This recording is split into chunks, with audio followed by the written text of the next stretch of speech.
Everyone, बिना बकवास किए हम शुरू करने जा रहे हैं भारत भारती की लोकप्रियता पर प्रकाश डालिए। सॉरी, मेरा भाई हंस रहा है। भारत भारती मैथिली शरण गुप्त की, इसमें आपका ना मतलब पूरा चैप्टर भी कवर हो रहा है कि भारत भारती का सार क्या है, तो आप क्वेश्चन अटेम्प्ट करने के लिए बहुत ईजी रहेगा। भारत भारती मैथिली शरण गुप्त की प्रथम ऐसी काव्य रचना है जिसमें अटल देशभक्ति की भावना तथा अतीत की गौरव गाथा का गान किया गया है। देशभक्ति की भावना तथा अतीत की गौरव गाथा का गान किया गया। भारत भारती में यह भावना सशक्त रूप से उभर कर सामने आई है। भारत भारती काव्य की लोकप्रियता का प्रमुख कारण है कि इसमें भारतवर्ष के स्वर्णिम मतलब गोल्डन अतीत का वर्णन है, तो वर्तमान की पतनोन्मुख दशा पर तीक्ष्ण शोभ और व्यथा व्यक्त की गई है। मतलब जो पास्ट था उसके गोल्डन टाइम का जिक्र किया गया है। पतनोन्मुख मतलब गिरता हुआ, जो बेकार दशा मतलब जो आज हो चुकी है, उस पे व्यथा मतलब दुख व्यक्त किया गया है। इसके साथ साथ देशवासियों के मन में भविष्य की आशाओं और आकांक्षाओं को जागृत करने के लिए अनेक स्वप्न भरे पड़े हैं। कवि ने भारत भूमि को सबसे प्राचीन देश और संसार का सिरमौर बताया है तथा इसे भगवान की भवभूतियों से परिपूर्ण भूमि कहा है। भारत भारती के अतीत के खंड में कवि ने भारतीयों के सच्चरित्र का वर्णन करते हुए लिखा है कि सदा ईश्वरीय नियमों के अनुकूल जीवन व्यतीत करते थे। वह कभी अपने लाभ के लिए दूसरों को हानि नहीं पहुंचाते थे। वह सदैव शांतिपूर्ण जीवन जीते थे। कवि ने भारत के अतीत के गौरव की इस गाथा के द्वारा भारतवासियों में देशभक्ति व स्वाभिमान की भावना को जागृत करने का सदैव प्रयास किया है। इस दृष्टि से यह काव्य रचना अत्यंत महत्वपूर्ण कही जा सकती है। यही कारण है कि जब देश गुलामी की पीड़ा से कराह रहा था, उस समय इस काव्य रचना के द्वारा देशवासियों को निश्चित रूप से उस पीड़ा से उभरने का मार्ग दिखाया गया था। कविवर गुप्त जी को तत्कालीन भारत की वर्तमान दयनीय दशा पर अत्यंत दुख एवं शोक था। उन्होंने भारत भारती की प्रस्तावना में लिखा है, परंतु क्या हम लोग सदा अवनति में ही पड़े रहेंगे, मतलब नीचे गिरे ही रहेंगे।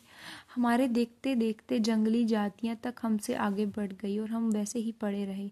इससे आधुनिक दुर्भाग्य की बात और क्या हो सकती है। क्या हम लोग अपने उद्देश्य से यहाँ तक हट गए हैं कि अब उसे पा ही नहीं सकते।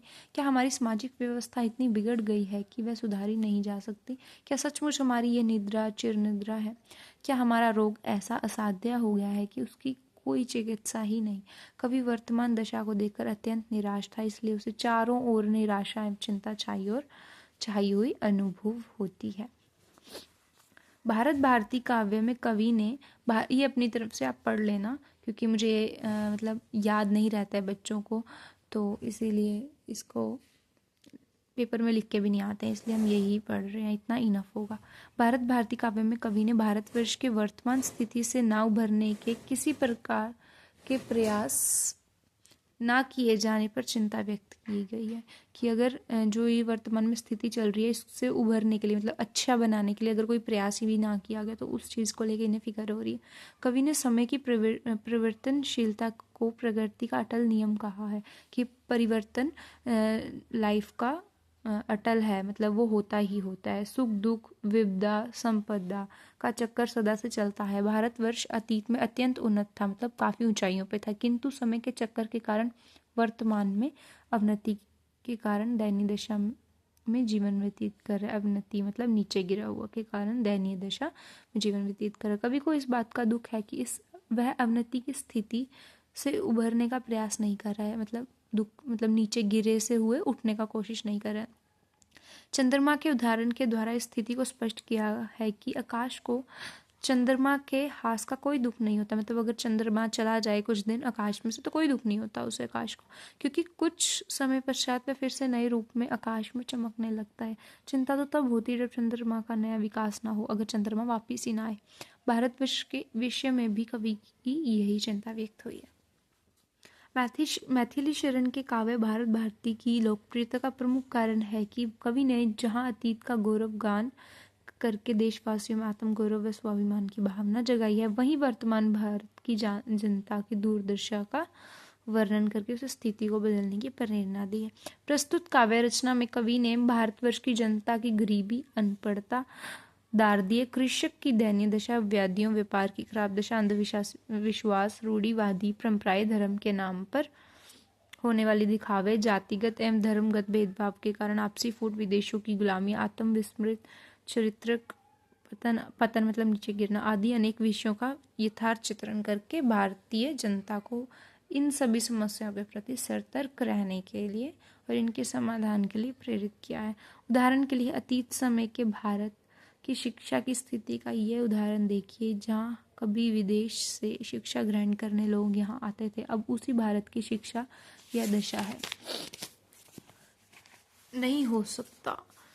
इसी उत्साह एवं मानसिक वेग को उत्तेजित करने के लिए कविता एक उत्तम साधन है। गुप्त जी के इस कथन से स्पष्ट है कि उन्होंने भारतीय काव्य के माध्यम से भारतीय जनता में ऐसा उत्साह उत्पन्न करने का प्रयास किया है कि वह अपने उद्योग से जीवन की हर समस्या का समाधान कर सके।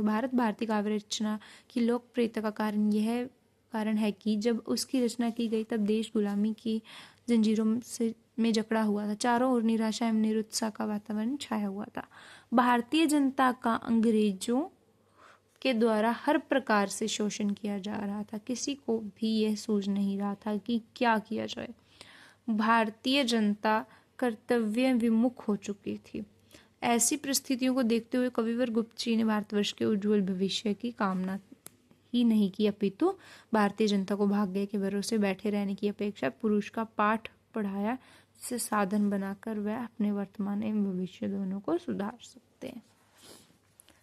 इन पंक्तियों से स्पष्ट होता है कि कविवर गुप्त जी ने अपनी इस काव्य कृति के माध्यम से भारतीय आत्मा को झकझोर डाला है, उसे संघर्ष, उत्साह एवं कर्म और मार्ग दिया है जिस पर चलकर हर समस्या का समाधान ढूंढा जा सकता है। इस संसार में कोई किसी की सहायता करने नहीं आता, सबको अपना सहायक खुद बनना पड़ता है, तभी खुदा भी सहायक होता है। इन सब लाइनों में ये बताया गया है।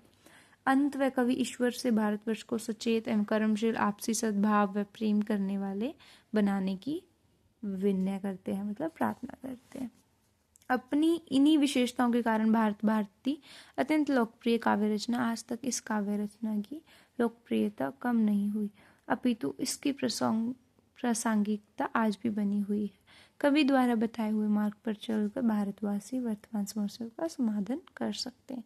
So thank you. अगर थोड़ी सी भी हेल्पफुल हुई हो वीडियो तो सब्सक्राइब जरूर कर दीजिएगा। Thank you. Bye. Have a nice day.